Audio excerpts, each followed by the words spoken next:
Looking like a liar or a fool, what it means to work for Trump.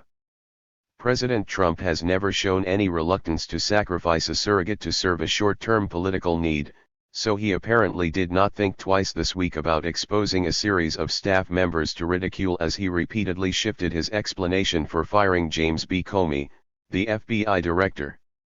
Mr. Trump, obsessed with the F.B.I.'s investigation into Russia's meddling in the 2016 election and increasingly frustrated by the hyper-scrutiny of the Washington press corps, is more in need of effective spokesmen than ever, and aides say he is considering a broad shake-up of his team. But his career-long habit of viewing his public protectors as somewhat disposable, on vivid display after Mr. Comey's sudden ouster, has not exactly been an incentive to step into the firing line on his behalf. After the Access Hollywood scandal, Mr. Trump raged at Rudolph W. Giuliani, the former mayor of New York, for going on TV to defend him, arguing that he wanted to attack Hillary Clinton, not play defense. Corey Lewandowski, Mr. Trump's 2016 campaign manager until he fired him, repeatedly groused to friends that he was forced to absorb all of the criticism for the campaign's practice of confining reporters at rallies in small pens. Mr. Trump, he told two people close to him, had ordered him to do it but placed the blame on Mr. Lewandowski when reporters complained about it.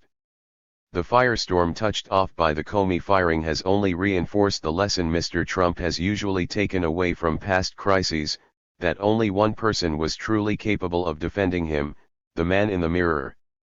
It would be a good idea to end the daily news briefing, he told a Fox News host on Friday, suggesting that he was considering hosting his own news conferences every 2 weeks or so. Trump is putting a lot on the backs of his spokespeople, while simultaneously cutting their legs out from underneath them, said Alex Conant, a Republican strategist and a former advisor to Senator Marco Rubio, Republican of Florida. There is nothing more discouraging or embarrassing for a spokesman than to have your boss contradict you. In political communications, you're only as good as your credibility. The view that the communications dysfunction begins at the top of the White House organizational chart is bipartisan.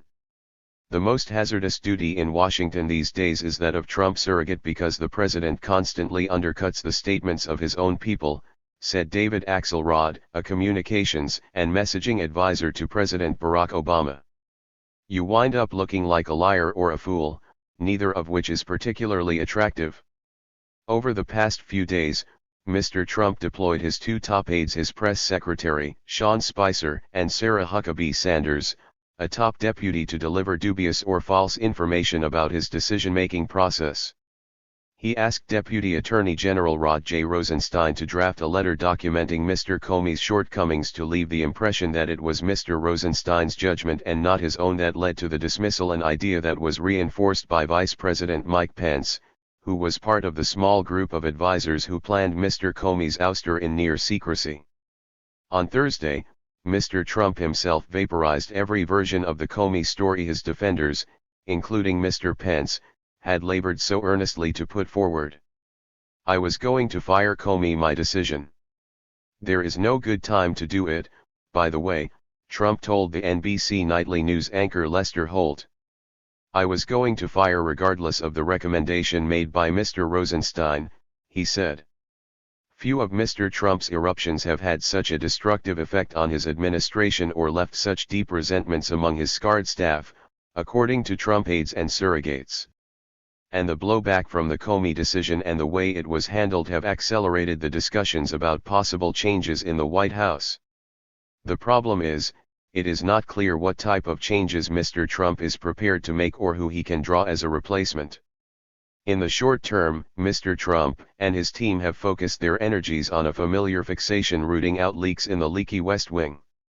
The president, said Newt Gingrich, the former House Speaker, resembles a quarterback who doesn't call a huddle and gets ahead of his offensive line so nobody can block him and defend him because nobody knows what the play is. Mr. Gingrich, a friend and frequent surrogate for the president, said the go-it-alone approach worked brilliantly for him as an entrepreneur, and it worked pretty well for him as a candidate. but it minimizes the ability of the presidency to both protect him from mistakes and to maximize his strengths, said Mr. Gingrich, who is working on a biography of Mr. Trump.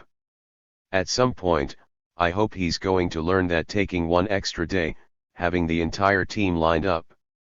I don't think he always helps himself.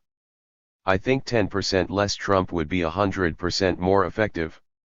For his part, the president's mood, according to people close to him, alternates between grim frustration with Washington and his news coverage, and a belief that his own political capital is regenerative. Mr. Trump saw that running against strong headwinds in the campaign worked for him, and he has frequently reverted to that playbook. On Friday, Mr. Trump unleashed a barrage of bellicose Twitter posts on the Comey firing, but the first had a whisper of contrition, a backhanded admission that he had sent his team out to defend him with flawed, inaccurate and easily debunked information. As a very active president with lots of things happening, it is not possible for my surrogates to stand at podium with perfect accuracy, he wrote early Friday. In private, however, Mr. Trump was not in a mea culpa mood. He was still raging over what he viewed as Mr. Comey's witch hunt against him and blaming the bipartisan condemnation of his action on the failures of his embattled and overworked communications team. Mr. Trump is growing increasingly dissatisfied with the performance of his chief of staff, Reince Priebus, the communications director, Michael Dubka, and Mr. Spicer, a Priebus ally, according to a half-dozen West Wing officials who said the president was considering the most far-reaching shake-up of his already tumultuous term. He has been especially critical of Mr. Spicer, they said, openly musing about replacing him and telling people in his circle that he kept his own press secretary out of the loop in dismissing Mr. Comey until the last possible moment because he feared that the communications staff would leak the news. Mr. Spicer's blustery style mimics Mr. Trump's, but people close to both men said he has not developed an especially close relationship with the president and has failed to use the self-protective tools that savvier Trump aides have adopted. That seems to be changing. On Friday, Mr. Spicer prefaced much of what he said at the daily briefing with, the president's statement. And while Mr. Trump has raised the Fox News host Kimberly Guilfoyle to allies as a possible press secretary, he has spent several hours with Mr. Spicer this week, praising his television ratings during the briefings. Those who have managed to stay in Mr. Trump's orbit over a period of time have developed unique adaptation skills. Campaign aides learned not to lean too much on his accounts of events, steering away from unequivocal public pronouncements unless they could point to his words. Mr. Trump's 4-decade career in real estate, casinos, and entertainment has given him a sense, associates say, that a tacit agreement exists between him and the people who work for him, in exchange for the wealth, fame, and power he conveys to them, they agree to absorb incoming fire directed at him. With Mr. Trump, it's pretty simple, once he makes up his mind on something, that's it, said Sam Nunberg, a former Trump political advisor who remains close to the president's team. You either work for him or quit, Mr. Nunberg added.